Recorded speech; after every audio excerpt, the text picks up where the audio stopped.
So last class, we introduced a lot of the simple gas laws. So we talked about things like squeezing a basketball or an empty water bottle. We talked about things like floating a hot air balloon and blowing up a balloon. And we learned four of our simple gas laws. That's not all of the simple gas laws. There's at least two others, I think. And the last one we learned was Avogadro's law. Avogadro's law relates, this is the blowing up a balloon one, relates the volume of a sample of gas and the number of moles in a sample of gas. They're directly proportional. If you have more moles of gas in a container, if N increases, then the volume is also going to increase, assuming that pressure and temperature are constant. So our Avogadro's law can be either V1 over N1 equals V2 over N2, or it can be the inverse, N1 over V1 equals N2 over V2. They're exactly the same, it's just that sometimes one is easier to use than the other. So we've got this exercise. A reactant vessel with a movable piston, so that our volume can change, is filled with 0.121 moles of reactant A and some moles of reactant B. The initial volume is 1.53 liters. So we are given an initial state, a number of moles, and a volume. Our number of moles is 0.121 moles plus 0.452 moles. So 0.573 moles. The identity of the moles isn't really important. What matters is how many moles we actually have, because we're assuming some things. We're making things a little nicer for us to work with. If we were not making things as nice to work with, then it would be important to know what the identity is, and then we would have to do a lot more calculations.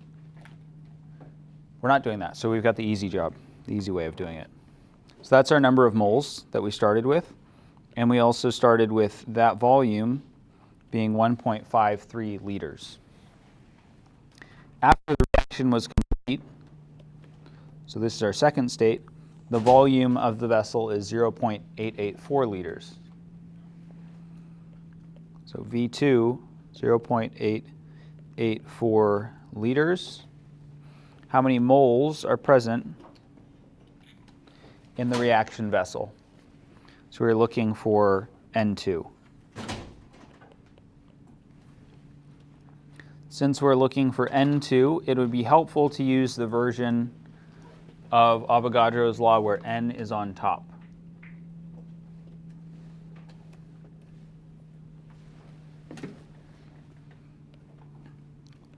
Once we rearrange, we'll get N2 equals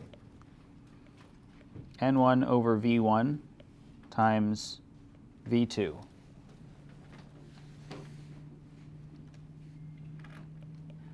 So N2 is equal to 0.573 moles times 0.884 liters over 1.53 liters. And our liters cancel. We're left with units of moles.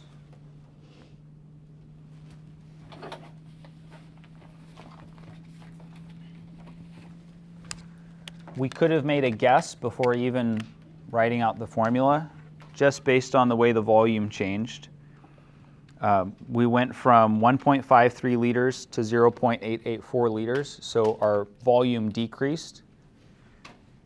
We would expect then that our number of moles also decreased. So we're looking for a number that's smaller than 0.573.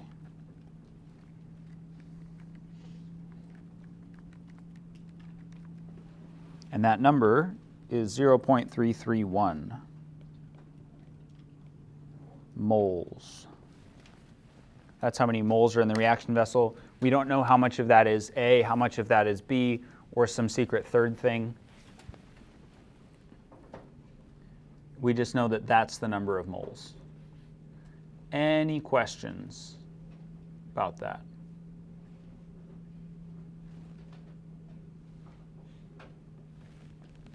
All right, so that is simple gas laws, and there were several formulas. I mentioned, yes? So the N is going to be the 1.53, the N2? N2 is 0.331, that's what we found. The V1 is the 1.53. Oh, that's.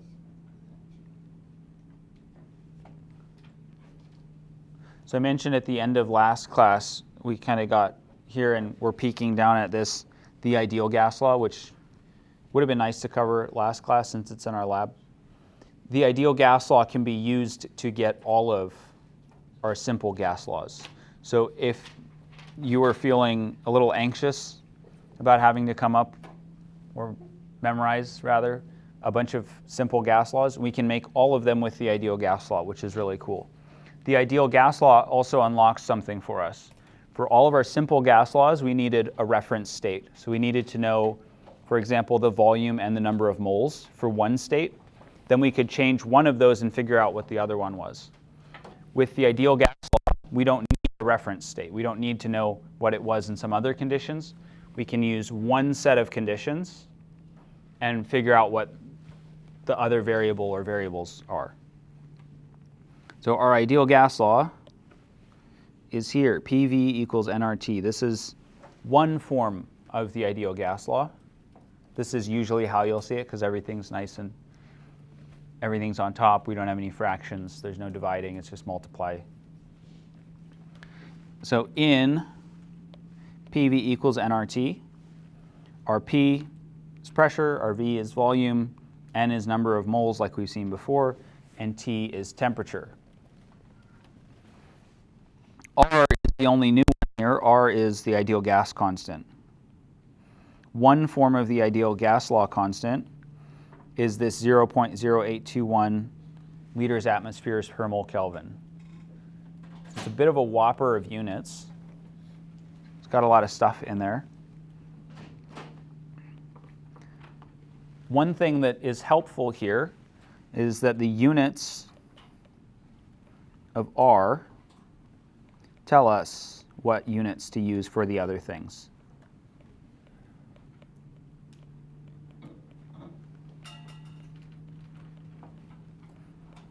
So for P, V, N, and T, it tells us that our volume needs to be in liters, our pressure needs to be in atmospheres, our N is going to be moles, it's always going to be moles, and our temperature needs to be in Kelvin. So it can be a nice reminder that we have to use Kelvin temperature rather than degrees Celsius or, God forbid, degrees Fahrenheit.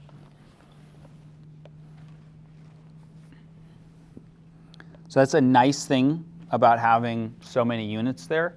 The not nice thing about having so many units there is that we're going to be writing out all of our units for every single calculation, and so we're going to be writing out liters atmospheres per mole Kelvin quite a bit.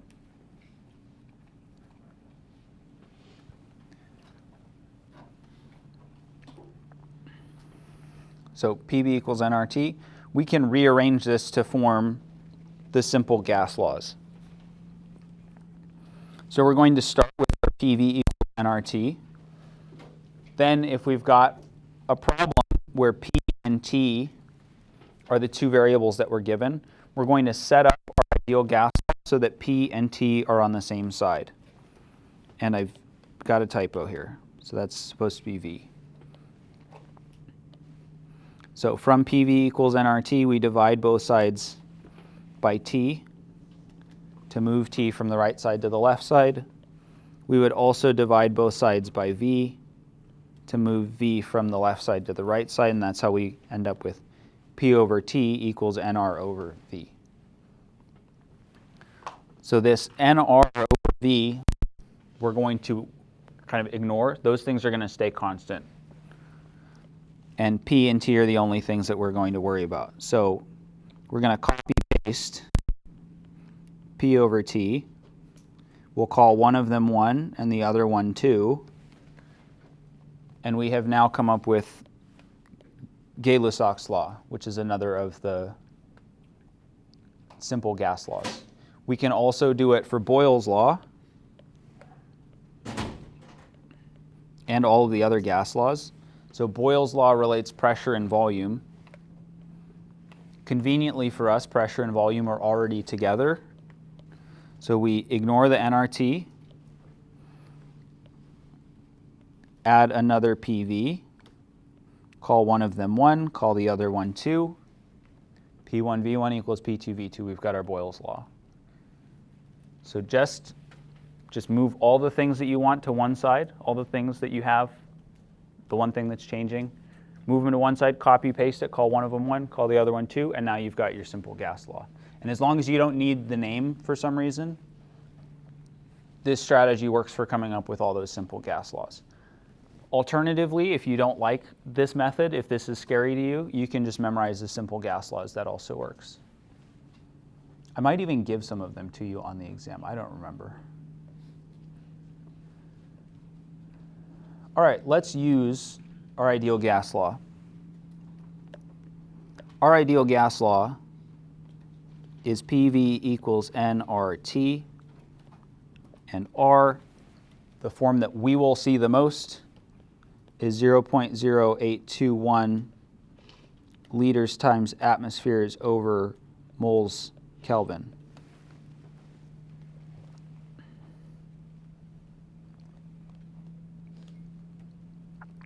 Something that's helpful to check when we're starting an ideal gas law problem is our units. We want to make sure that our units match what we've got for the R value we have. We have moles, so that matches with what we've got in our ideal gas law. We've got Kelvin for temperature, that matches our Kelvin in our units. For pressure, we have atmospheres, and we're finding volume, so volume is going to have units of liters.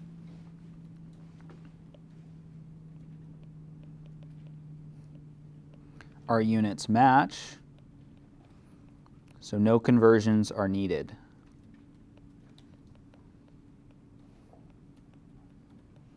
This will sometimes be the case, but it will not always be the case. The other part, the other thing to do is identify what each of these numbers are so that we can plug them in correctly into our ideal gas law. So we've got moles of gas. That's going to be N. So N is 0.453 moles. We've got temperature. We're told that it's temperature with units of Kelvin. Temperature is 473 Kelvin. And our pressure is 2.7 atmospheres.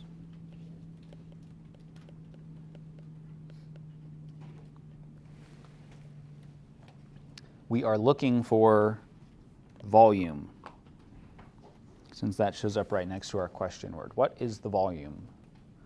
So we're looking for V. That means we want to arrange our ideal gas law so that V is by itself. So divide both sides by P to move P from the left to the right. And we get V equals nRT over P.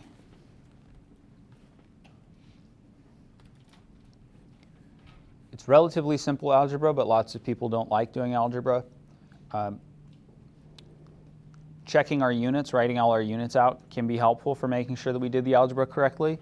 It also catches if we forgot to look to see if our units matched. If we write all of our units out for these ideal gas law problems, then we'll see, hopefully, whether things cancel out or not. And if they don't cancel out, that might be a sign to us, hey, we forgot to convert a unit. So V equals N. N is 0.453 moles.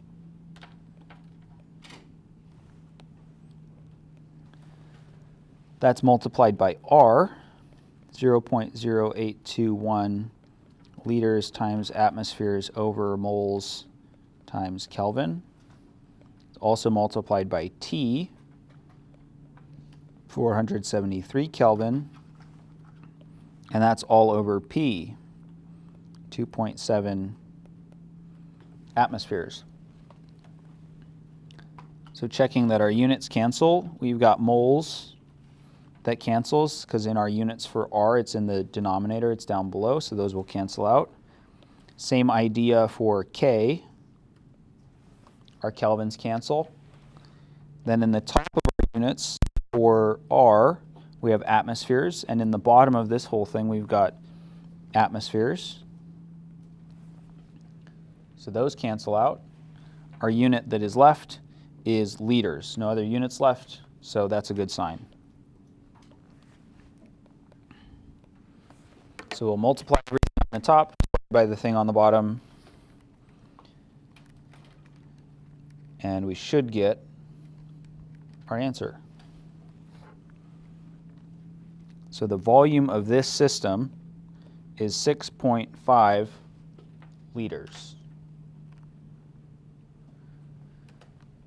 So without changing any of the variables, we didn't have to see what happens if we expand the volume. How does the pressure change? We didn't have to compress it. We didn't have to change the temperature. Just we have a system in this state, and we could calculate the volume. And these actually work kind of decently well, even though we're in the real world and not in the ideal gas world. This works decently well for conditions that you might experience. I don't know, I can't think of a circumstance where that's come up, but my brain is telling me that I've used this before, just to estimate the volume of something. Again, I don't know why, but it could be useful. Let's say, now giving you a chance to try it, an 8.5 liter tire is filled with a little more than half a mole of gas at a temperature of 306 Kelvin. Find the pressure of the gas in the tire.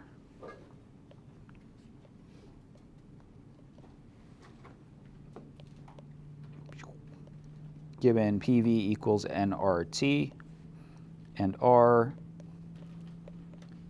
is this.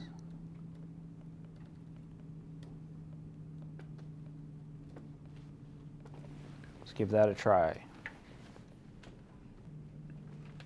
So that was a little bit of time. Let's see how we did. So we were given a couple of variables. We were asked to find the pressure. So we're looking to get pressure by itself. Pressure is going to be equal to nRT over V. And we were given V, N, and T in the problem. And we would have had memorized or been given the value for R. So pressure is equal to the moles, 0.55 moles, times our R value, 0.0821 Latin per mole, times 306 Kelvin, divided by 8.5 liters. Liters being on the bottom and the top cancels out. The moles and Kelvin also cancel. We're left with units of atmospheres. So 0.55 times 0.0821 times 306 divided by 8.5.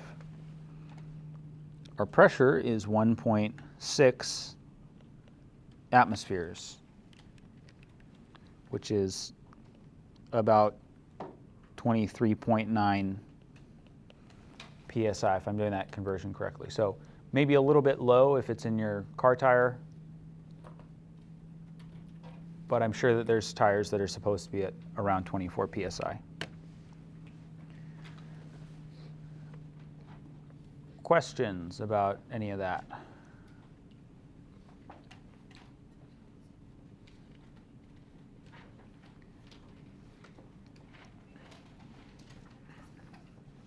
All right, we also have circumstances where we will be required to convert units. So here's another one for you to try. What volume is occupied by 3.76 grams of oxygen gas at a pressure of 88.4 kilopascals and a temperature of 19 degrees Celsius, assume the oxygen is ideal. And I'll give you a couple of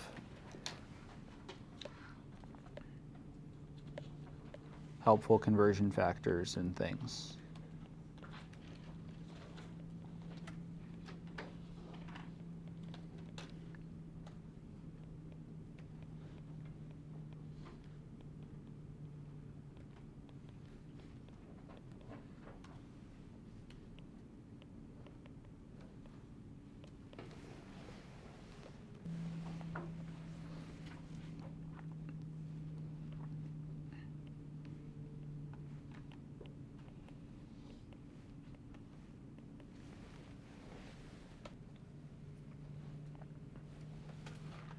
So to get started on this problem, right, I've written out pressure, volume, moles, and temperature on the left side.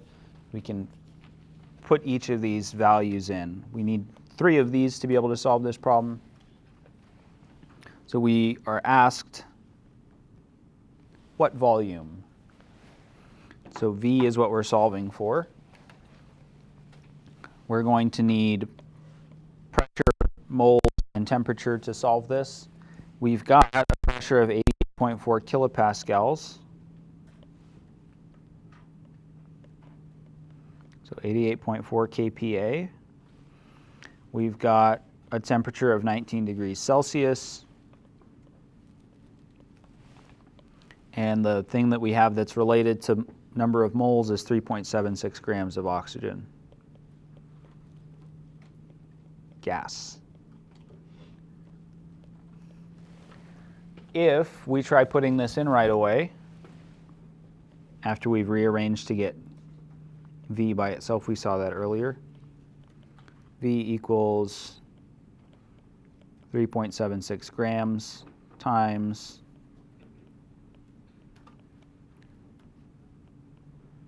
our gas constant times 19 degrees Celsius all over 88.4 kilopascals. You may notice that nothing cancels. Right? We don't have any of the same units in our other variables as we have in our R value. That means we need to convert all 3 of them. So definitely don't do that.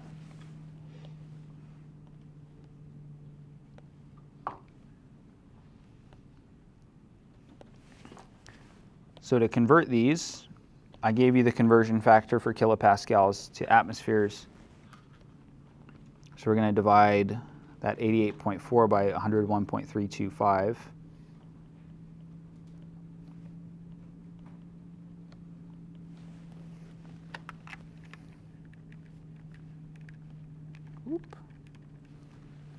And our pressure is 0.872 ... atmospheres.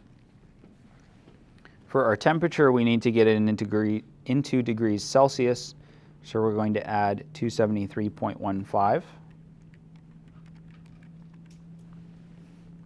So our temperature is 292.15, now in units of Kelvin. And for oxygen, we need to convert it from grams to moles. So we're going to divide by the molar mass of oxygen gas. What is the molar mass of oxygen gas? Eh?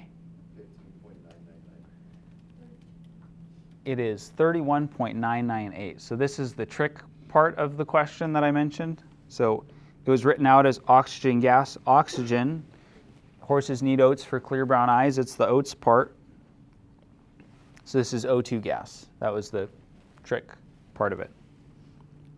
So 31.998 grams per 1 mole.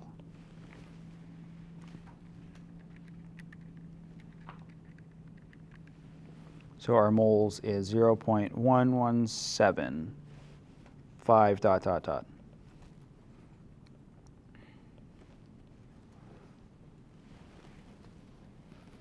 Now we have all the matching units. And we can calculate for V. So putting in our moles, and yes, you have to write out all of the decimal places. On most calculators, it's pretty easy to pull that number back out without having to manually type it in every single time. So that's a great way to save time. Really, the only consequence of not writing it out every single time, all the decimal places, is that you run the risk of running into a rounding error.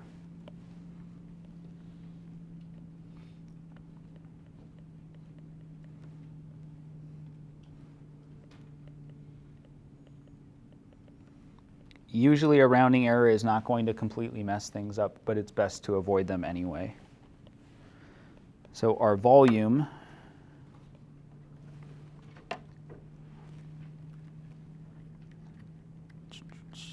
got to punch in all the numbers.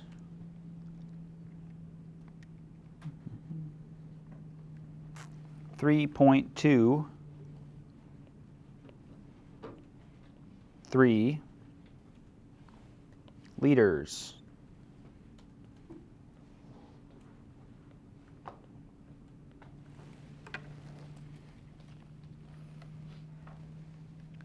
Questions like this are a great way to burn through some of that mental energy that you have on exams, so I'm not going to put that many of them on there. It's 50 questions. You need all the mental energy you can get. Questions about what we did there?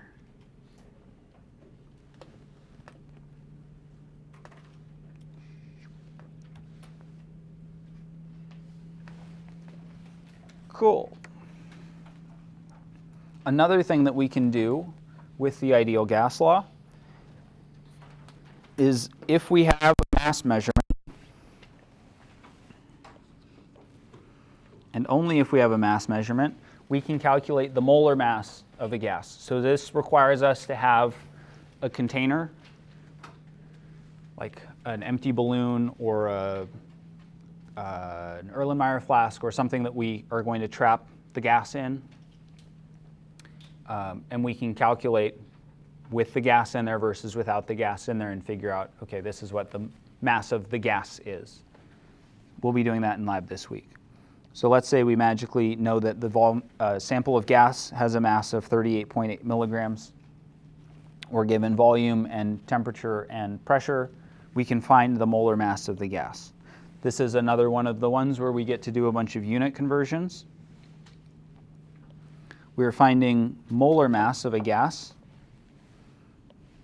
Our molar mass is going to be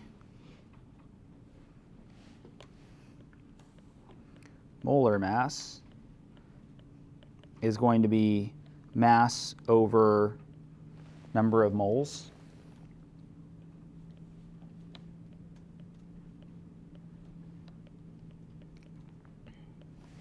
And we have mass, that's the 38.8 milligrams. We do not have the number of moles. So we need to find the number of moles N. And since we have a gas, we can find the number of moles N from PV equals nRT. So we move the RT to the other side. N equals PV over RT. So that's what we're going to solve to find the number of moles. We'll have to do some unit conversions. So pressure, volume, and temperature. For our pressure, it's 886 torr. There are 760 torr in 1 atmosphere. So 886 divided by 760, 1.165 ... For volume, 224 milliliters turns into 0.224 liters when we divide by 1,000. 1,000 milliliters equals 1 liter. For our temperature of 55 degrees Celsius, we add the 273.15, we get 328.15 Kelvin.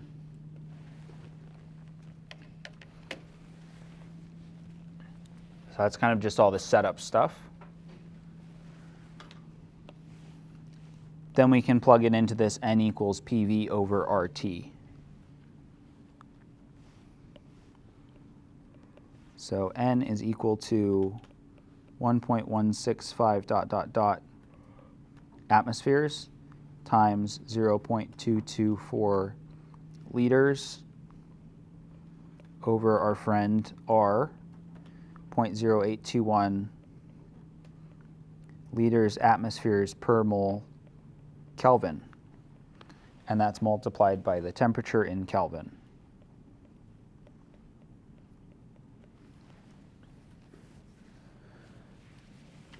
Our units will cancel out. So we have liters and atmospheres on the top. And in the denominator, we've got liters and atmospheres on the top for our R units. So those cancel.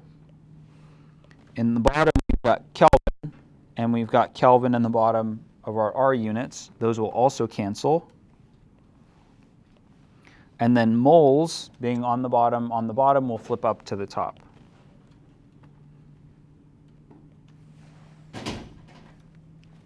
So we're left with units of moles.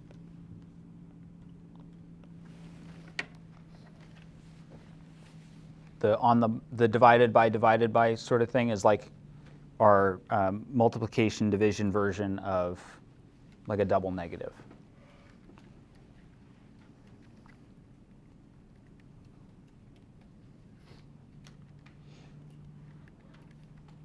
Questions so far?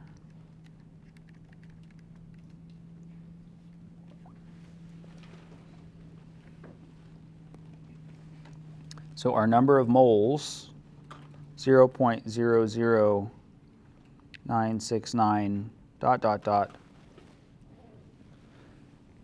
moles of gas. Now we have both of the things we need to solve for molar mass. We have the mass, we have the number of moles. We just need to convert from milligrams to grams.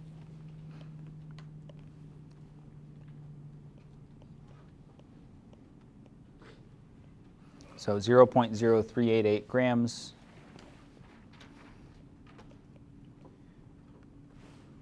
weird looking 388 grams divided by our number of moles that we just calculated.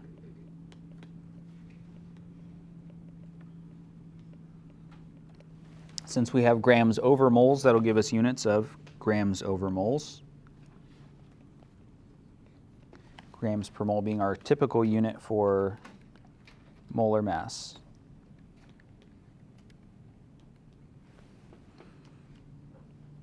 And we get a value of 4.00.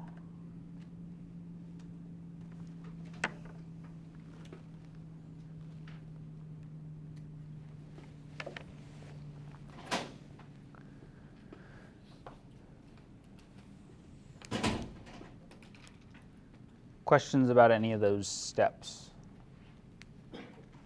Another fun thing that we can do is we can identify the gas. What gas is this? It is helium. If we look at our periodic table, if I can find the pointer. The pointer has gone rogue. That's fine. If you look at your periodic table, right at helium, helium's going to be a gas. It's red on our periodic table in class. And it has a molar mass of 4.00. That matches with the molar mass that we have here, so this is likely helium.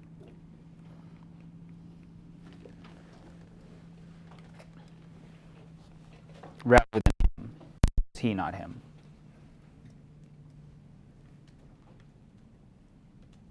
Just dumb joke. We can't always predict what it's going to be. cases of things like this, it works out nicely. All right, one for you to try. A sample of gas has a mass that's given. You're also given volume, temperature, and pressure. Find the molar mass. And I will give you some helpful conversions and formulae.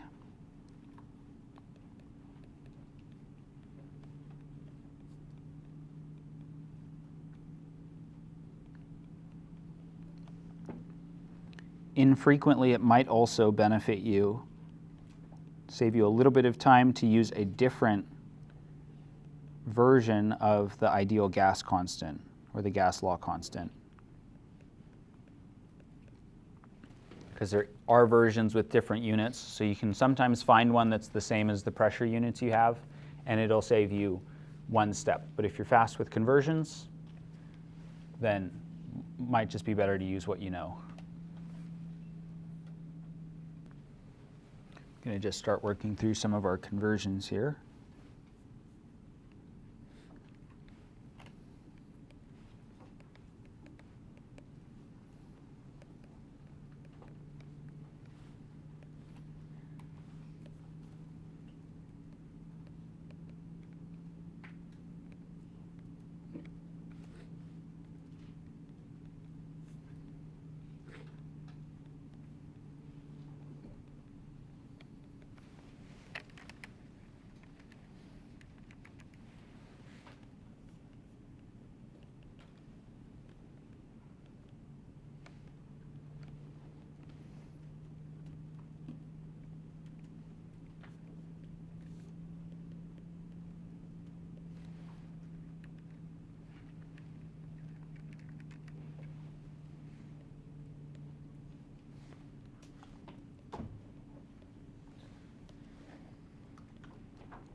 All right, so those are the conversions for the three things that were given. If you are stuck on a problem like this, you forget that we're looking for moles, it might help you to identify which of the variables in PV equals nRT we were given.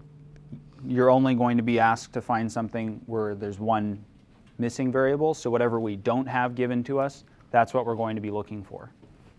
And that might help jog your brain about, like, okay, we're finding moles, why are we finding moles? Where does that fit into molar mass? So that might be a place to start if you get stuck. We're going to be using that N equals PV over RT. So our pressure of 1.28 ... Reminder that the ...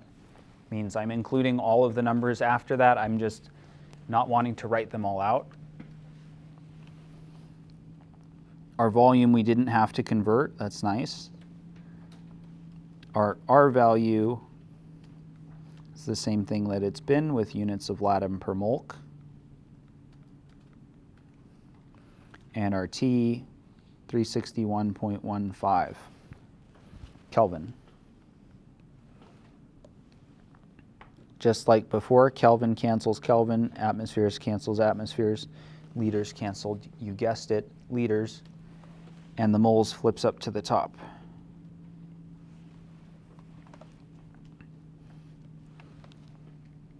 So N is 1.28 and some change times 0.27 divided by 0.0821, also divided by 361.15.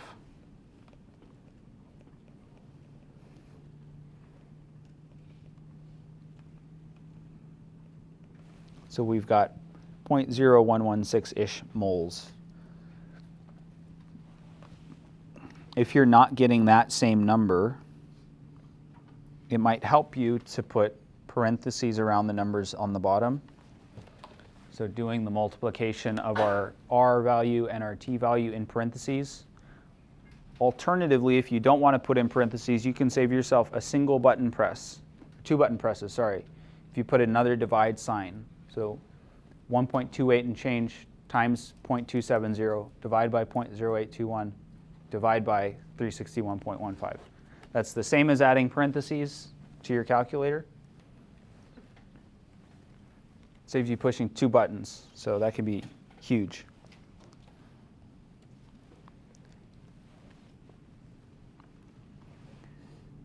All right, so we've got our number of moles. We were also provided a mass number. Mass is 827 milligrams. We want that to be in grams. 0.827 grams, since there's 1,000 milligrams in 1 gram. That's our conversion factor.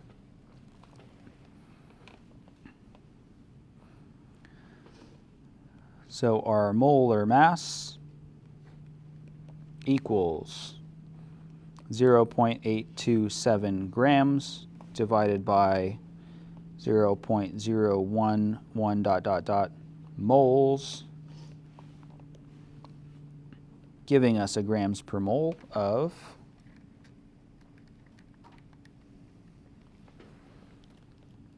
70.7, roughly.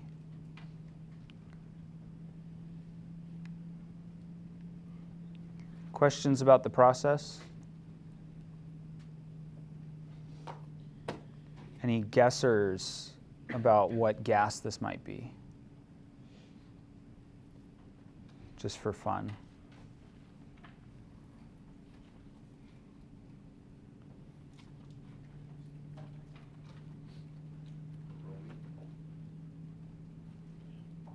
Bromine was the guess? Bromine's about 79. Huh? Gallium is a metal. It's not gallium. It's not bromine. It's tricky. Arsenic's also a metal. A solid at room temperature. This is closest to, yes? Chlorine. Chlorine, because it's Cl2. So 35.45, multiply that by 2. It's about 70.9. This is 70.7. Little room for experimental error. Tricky, but fun for me. I think it's fun. All right. We will also have mixtures of gases. Usually it's not just one pure gas. It's almost never one pure gas. It's almost never even mostly one pure gas. Costs a lot of money to have pure gases. According to kinetic molecular theory, those 5 points that we talked about towards the beginning of last lecture, each of the components, each of the elements, the molecules, the compounds in a mixture acts independently of each other. They're not having interactions with each other. They're all behaving in the same exact way. They're each contributing their own part to the overall pressure. So each of them is going to exert a partial pressure, part of the total pressure. The partial pressure is just due to one component. So in a mixture of however many gases, each of them is going to contribute a little bit or a lot of it, depending on how much there is. And we have a formula that we can use to find the partial pressure of each of those gas components. And it's that component, that chemical's fractional composition, which is often represented with the chi symbol, times the total pressure of the mixture, which might be big P, little t, P total. You can tell that this is chi and not an x because there's the little thing in front of it. And then P, we'll just P sub part, P sub whatever the thing is. The fractional composition is the decimal form of the percent. So if you take the percent and divide it by 100, that gives you the fraction part. So for example, if something is 87% hydrogen gas, H2, then the fractional percent, or the fractional composition, is 0.87. So we took this 87, divided it by 100 to make it the fraction form. So it would be 0.87 instead of 87%.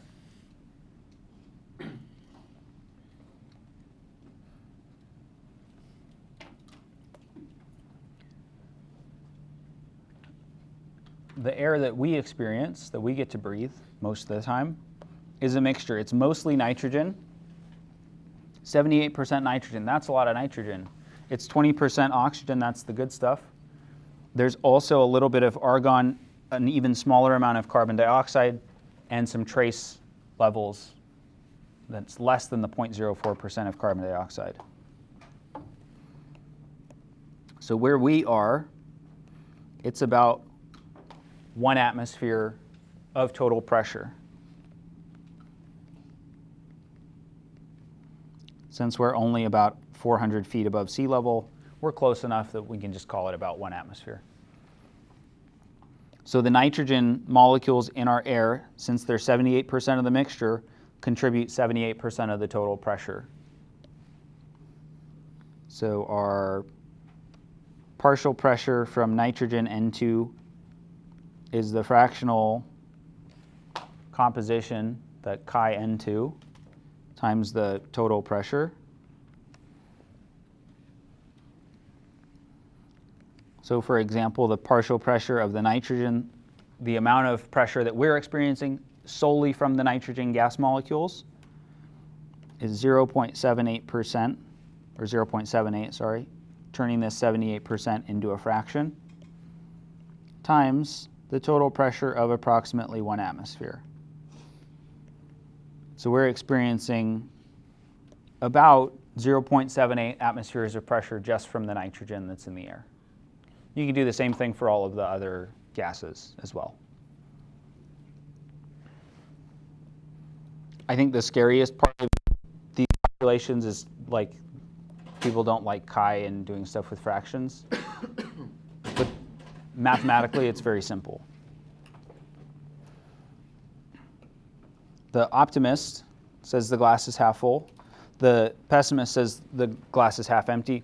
And the chemist says, the glass contains 50% H2, 39% N2, 10.5% O2, and argon and CO2 and other parts. Right, because half of it's liquid water, and then the other half is all the gases in the air. Should have brought my fedora for that one. I only have the fedora as a bit. Don't wear it, I promise. It's just as a bit. All right, so let's do some calculation stuff with partial pressures. Let's say that a gas mixture contains 2 gases, methane, natural gas, and ethane, the one bigger version of methane. If the total pressure is 1.44 atmospheres, what are the partial pressures of each component?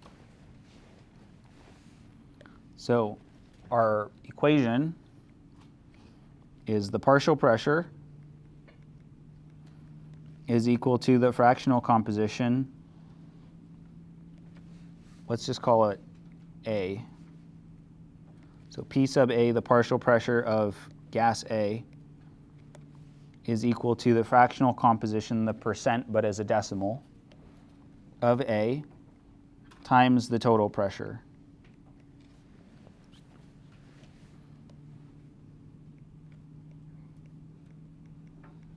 The partial pressure of A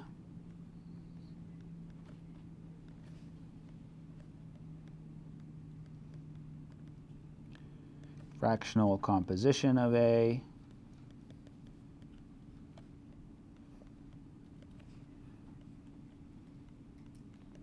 the decimal form of the fraction or of the percent,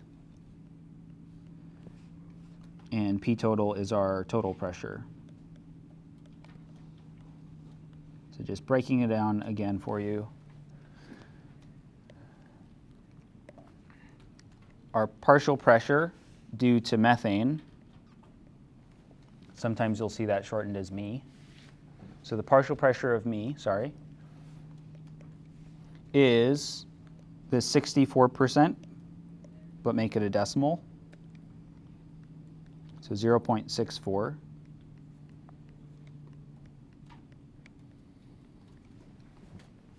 Times our total pressure of 1.44 atmospheres. So PME,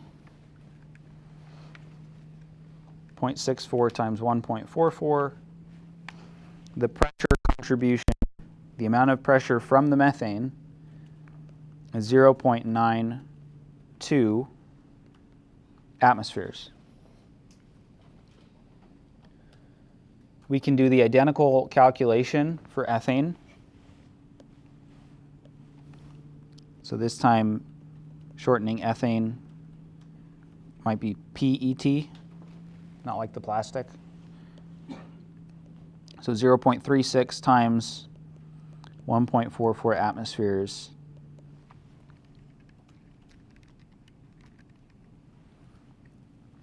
it's 0.52 atmospheres.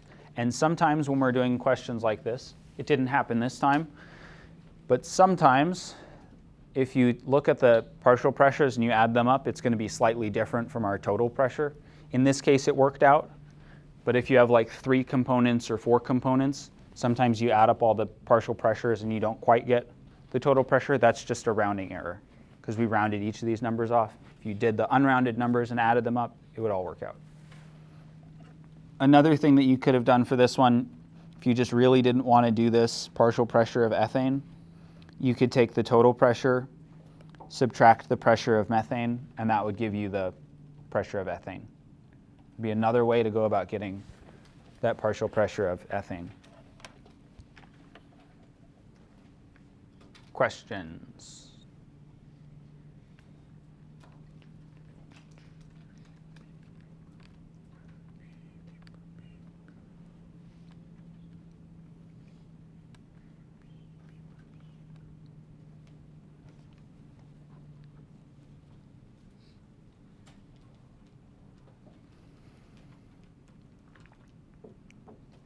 We also have, I kind of alluded to this on the previous slide, Dalton's law of partial pressures.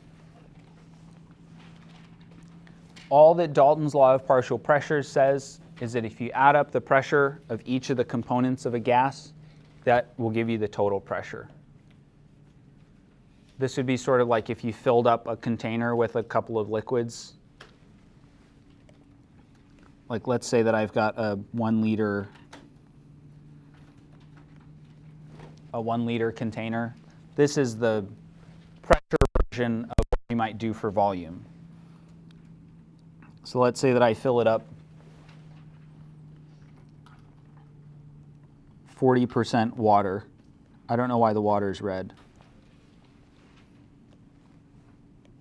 Bad things happening maybe.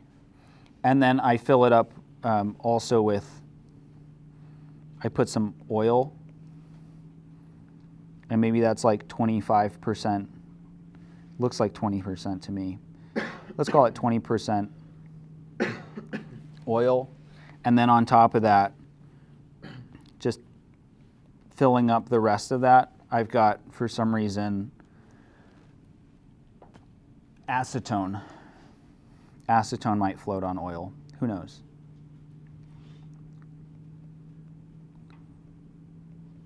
This is just an analogy for the partial pressure stuff. It's not really related. So knowing that this whole volume is 1 liter, that's like our total pressure. 20% of it is oil, 20% of it is acetone. 40, those don't add up to 100%. 30% is oil, 30% is acetone. Okay, now we've got 100%. Knowing that 30% of it is acetone and the total is 1 liter, this would be 0.3 liters of acetone.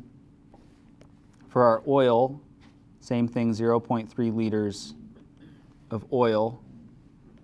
For our water, 0.4 liters of water. It makes sense that, assuming that these don't mix, right? 0.4 plus 0.3 plus 0.3 will add up to 1 liter.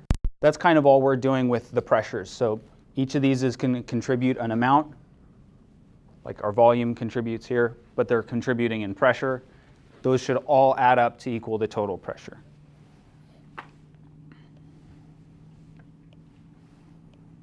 So that's all we're saying here. So our total pressure is the sum of the components of the mixture. And this plus dot dot dot means we can add P sub D, P sub E, P sub F, as however many things we have in our mixture. So Dalton's law of partial pressure is a good one to know. Good to know.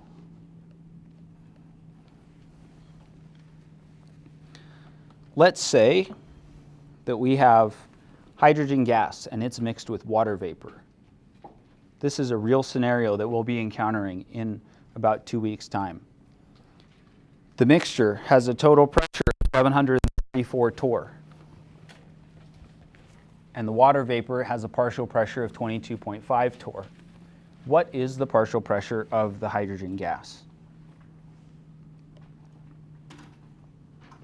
We're given the total pressure,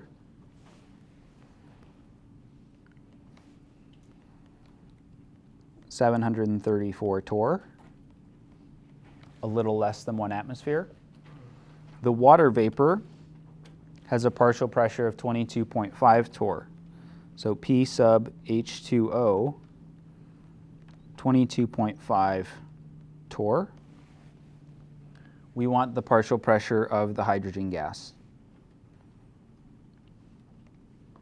So we're looking for P sub H2.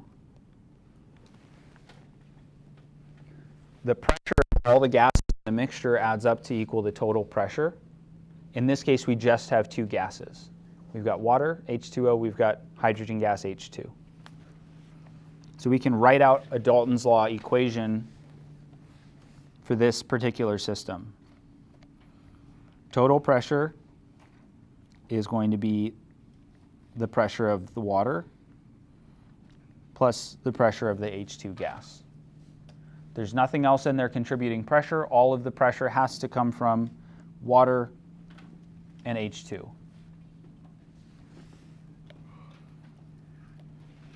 We're trying to find the pressure of the H2 gas, so we can rearrange this PT equals PH2O plus PH2. Subtracting PH2O from both sides.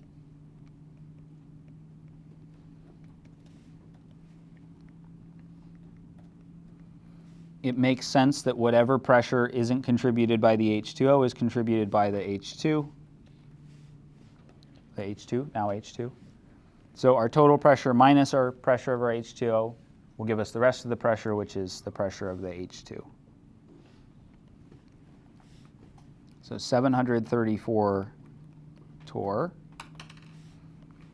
minus 22.5 torr equals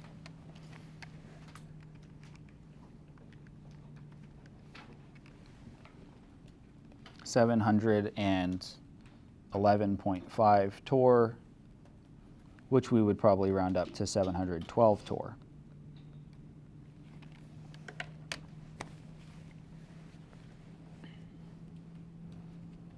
So it's mostly pressure due to the hydrogen gas.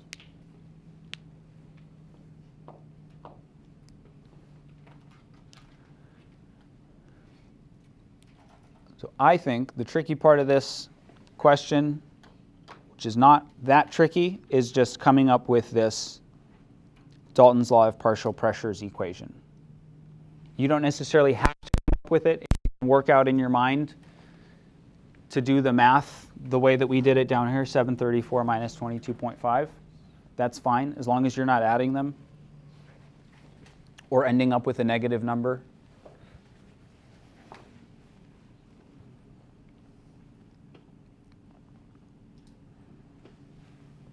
Any questions about partial pressures? Again, we'll be doing that in 2 weeks in a lab. Should be neat. All right, partial pressure applies to some other circumstances, and a lot of this stuff is kind of just for fun, FYI, so you know. Our lungs perform really well at an oxygen partial pressure of 0.21 atmospheres.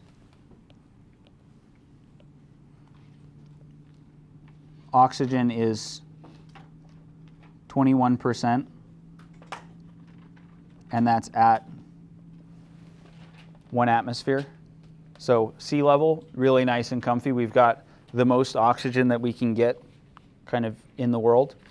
As you go to higher elevations, it's still 21% oxygen that's in the atmosphere, but the total pressure goes down.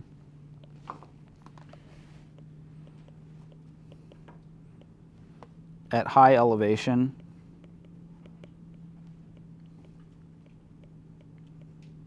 pressure is lower, so partial pressure of oxygen decreases.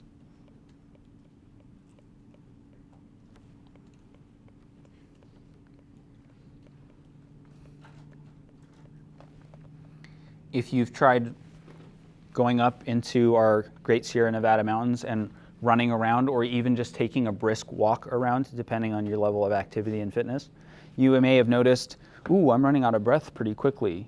Especially if you've been on a sports team and you go to a camp up in the mountains where you're like training super hard at elevation, you're like, I'm gassed and I've hardly done anything. And then you come back down to the valley and you're like, ooh, I feel so good, there's so much oxygen in the air, right? That's because of this happening. Because of that higher elevation, when you're like 14,000 feet, that total pressure is a lot lower, and that means that there's less oxygen in the air to get into your bloodstream to oxygenate your muscles and your body. Hypoxia, the hypo part of this meaning less than, hypoxia is oxygen starvation. And if you get below 0.1 atmospheres, that could be curtains for you if you're not well adapted to it. So people that summit Everest oftentimes will go hang out at base camp for a while, get their body a little bit more acclimated to the lower oxygen levels after a period of time. Or if they are Sherpas, their bodies are already built to better use that lower amount of oxygen.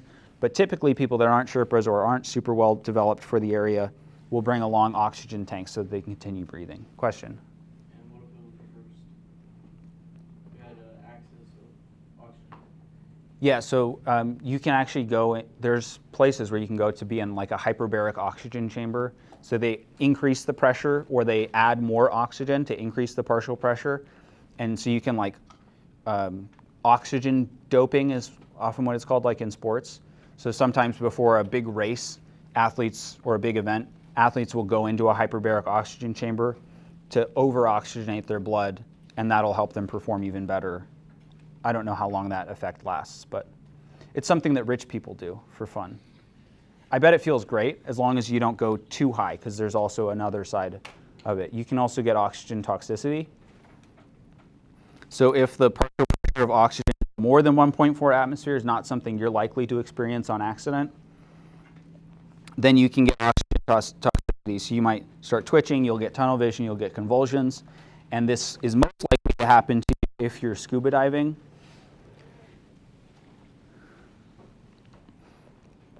When you go scuba diving, you have to breathe pressurized air because your body's getting crushed by the weight of the water around you. So you breathe pressurized air, that helps your body to inflate your lungs and actually get oxygen into your body. You're also typically, if you're just doing pressurized air, going to have increased levels of nitrogen. And too much nitrogen can result in nitrogen narcosis, also called rapture of the deep, that apparently, I've never tried it, feels similar to being tipsy. If you're going to really high pressure, going to really low water levels, then you're going to want to use a specialized mixture called heliox. The hel like helium, or the helium, and the ox part being oxygen. And since oxygen doesn't interact with your body, this is a great way of getting just oxygen without all of the other stuff. Stick with me, we're almost done. So this is what we're going to be doing in a couple weeks in lab. One way that you can collect gases is by collecting them over water, especially if you're generating them in like a reaction, because you'll add the bubbles into the water mixture. It'll displace water from the top. We've got an upside down beaker here, so the top is closed. So we've got this big thing of water, and we add bubbles in, whatever gas we're making, and that displaces the water, and then we end up with just the gas and a little bit of water.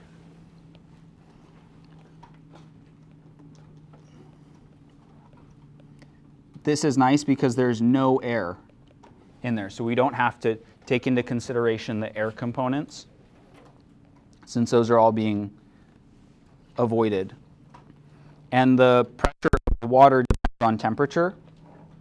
So we'll have, for example, access to a table like this where we're given the temperature and the vapor pressure of water at that temperature. So we take some hydrogen gas and collect it with water. We've got a total pressure, that's the outside pressure, of 758 millimeters of mercury. So 758 millimeters of mercury, that's the total pressure. We're pumping this gas into like upside down beaker thing. So we've got hydrogen gas in there. Also have a little bit of water. And the amount of water is based on the temperature of the water. So in this case, 25 degrees Celsius. We go find in our table 25 Celsius. Our vapor pressure, our pressure of water, P sub H2O, is 23.76 millimeters of mercury. Since we've just got a two-gas mixture, it's the same as that one we were looking at before, so P total equals PH2O plus pH2. And so we can pretty quickly and easily calculate our pressure of hydrogen gas from these two values.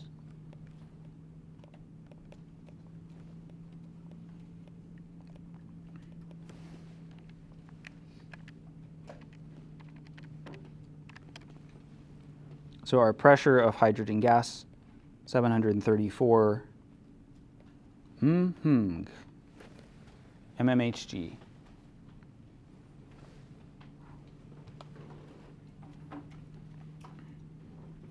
And I guess we do have several more slides, so we'll be doing a very quick wrap-up of Chapter 8 next class. Questions?